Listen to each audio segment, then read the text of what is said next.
Hi friends, எல்லாத்துக்கும் வணக்கம்.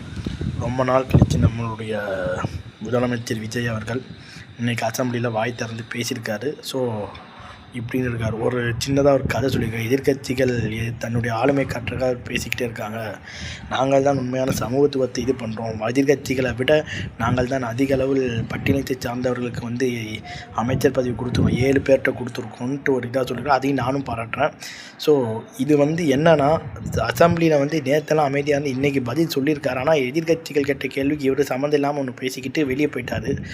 So இப்படின்னு ஒன்று காட்டியிருக்காரு. அதாவது விஜயநிதி அவர்கள் கேட்ட கேள்வி சின்னதாக ஒரு கதை எதை சொல்கிறாரு. ஒருத்தன் வெயிலில் அப்பாவை தேடிக்கிட்டே இருந்தானா, எங்கடா அவங்க ஒரு பையன் சின்ன பையன் தேடிக்கிட்டே இருந்தானா, எங்கடா அவங்க அப்பானா காணும். ஸோ இது இன்டெரக்டாக நம்ம ஸ்டாலின் அவர்கள் அசெம்பிளியில் இல்லை, குளத்தூரில் தோற்று போய் வீட்டில் உட்காந்துருக்காருன்றதை ஒரு இன்டெரக்டாக அவர் சொல்லியிருக்காருன்னு சொல்லிக்கிட்டு ஒரு இது இருக்குது. இது அரசியல் மாண்பு இல்லைன்னு சொல்லிட்டு, ஏன்னா விசில் அடிக்கிறது ஒரு மார்பே கிடையாது.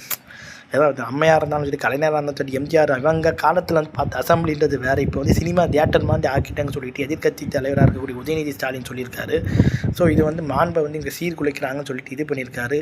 சரி, வெயில் கதை மாதிரி செங்கல்பட்டில் ஒருத்தங்க கணவனை காணுன்னு கம்ப்ளைண்ட் பண்ணியிருக்கு. கணவனும் அப்பாவும் காணுன்னு கம்ப்ளைண்ட் பண்ணியிருக்காரு. அதுக்கு என்ன பதில் சொல்லுவாங்கன்ட்டு இவரோட விவாகரத்து வழக்க எதிர்கட்சியில் உதயநிதி வச்சு பேசுகிறாரு.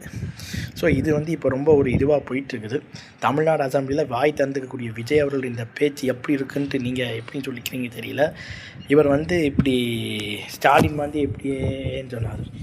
அதுதான் இப்படி ட்ரெண்டாக போய்ட்டு, அதுதான் இப்போ ரீல்ஸாக போய்ட்டு, காவிரி பிரச்சனை ரீல்ஸாக போகாது, கற்பழிப்புக்கு ரீல்ஸாக போகாது, எதுவும் போகாது. ஸோ இப்போ தான் ரீல்ஸ் எல்லாம் கொண்டாடி செலிப்ரேட் பண்ணிட்டு இருப்பாங்க. இதுதான் இன்றைக்கி தமிழ்நாட்டின் அரசியல் நிலவரம் சொல்லி எப்போ இது மாறும்னு சொல்லி என் வீடியோ நான் முடிச்சுக்கிறேன். இது உங்கள்கிட்ட விட எப்படி முத்து பிரகாஷ் பாய்ப்பாய்.